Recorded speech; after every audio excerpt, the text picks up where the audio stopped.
Number 2, Falling in Love, from producer Lulu Miller. So set this up for us. Well, this is a love story, and in some ways it's a very typical love story. And in other ways, it's... Just not. Yeah.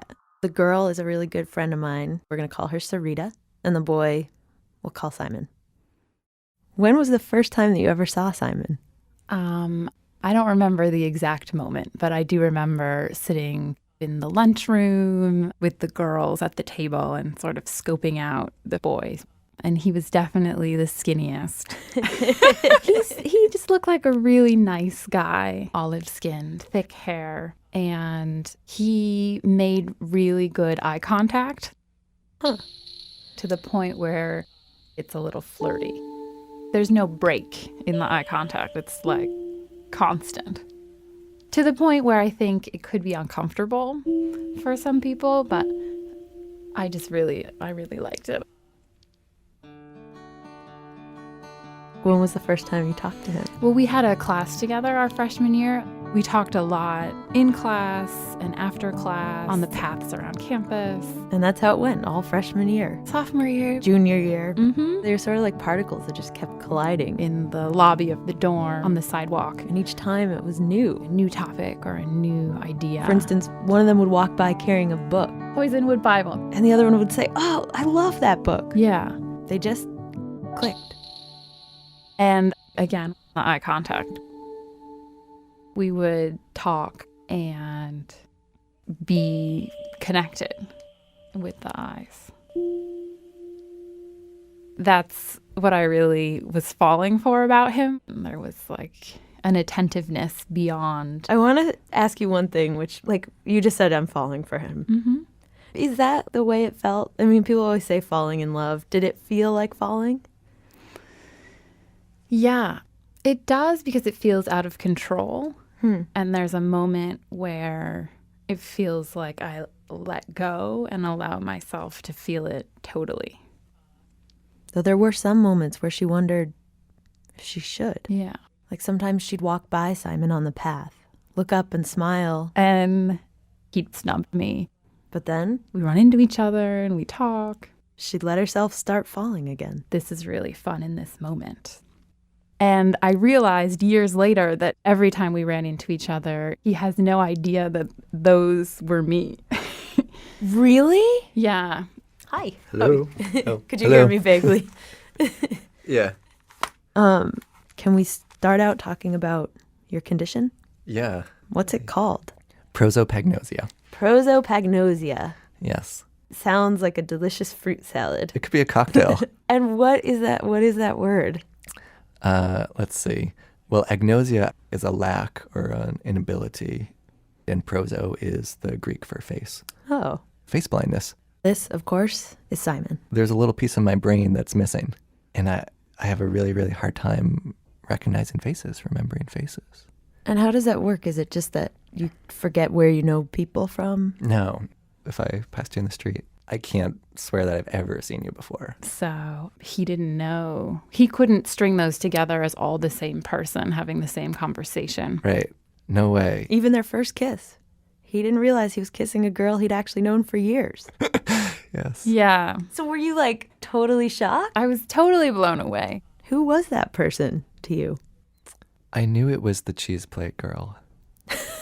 Yes. I did not know it was Fieldhouse Girl. So what did you say? I think I just asked a lot of questions. You know, she was interested. Like, oh. How does this work? Yeah. So I probably said, if you went to the park and started looking at trees, their shapes are different, their sizes are different. But to try to remember 1,000 or 2,000 of those. How do you pick it out? It's just hard. It's just computationally difficult. Yeah. What details did you know about her? I knew it was good to be with her. The experience of being with her, I think, ran ahead of my sense of her biography. So it was a leap. It was a leap. Yeah. Let's try this. So they embark on this relationship, which, has its quirks. Right. Like, for instance, if they were meeting up somewhere public. I'm going to need to wave first.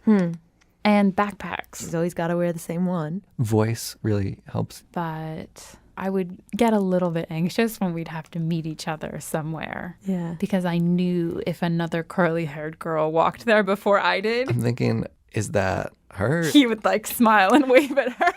It's just awkward. It's just kind of embarrassing. Yeah. And somewhere along the line, Sarita found out that eye contact that drew her in, it wasn't really about her. It was something he did. With everyone. On the off chance that they're his friend. Wow. That's what I think the eye contact is. So did that make you step back at all? No. By then, I had already fell. And plus, I think also, Sarita at that time was getting really into Buddhism. And not just a little bit. She went and lived with Buddhist nuns for a year in Sri Lanka. And so the idea of impermanence and, we think we have a self, but what really is a self, what it means to know someone, all of that was part of my world. And so this idea that he didn't recognize me didn't seem so as important as the present moment. It just kept getting better. And then what happened? You graduate and did you move in together? Yeah. Was it in Philly? It was in Philly on Sansom Street. A year and a half goes by. And then one day, We woke up and swear to God, like all the leaves fell off the trees. Fall turned into winter. and Simon told Sarita it was over. Something about a core that I'm lacking. He said you were lacking a core? Yeah. What does that mean? I don't know. I'm not sure what it means. Good God, I knew the core would come up.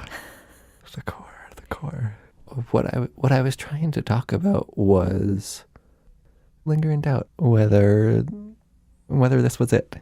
Wondering, could I fall further? He just wasn't sure that he loved me, and then at that point kind of backtracked and denied having ever really loved me.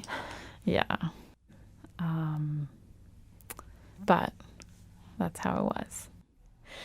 Did you feel like you at a certain point started to actually fall out of love with him? No, there was no falling. It was just like I was at the bottom of a well, sitting and stewing.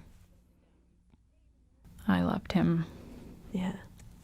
so much. And would you see him in the neighborhood? Because you're still neighbors, right? Right. Yeah. We would see each other around at parties, and he was working at a restaurant that had an outdoor patio.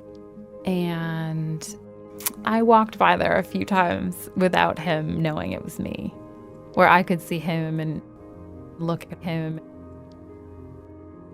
But you got to just be hidden. Yeah. I got to just walk by. Yeah.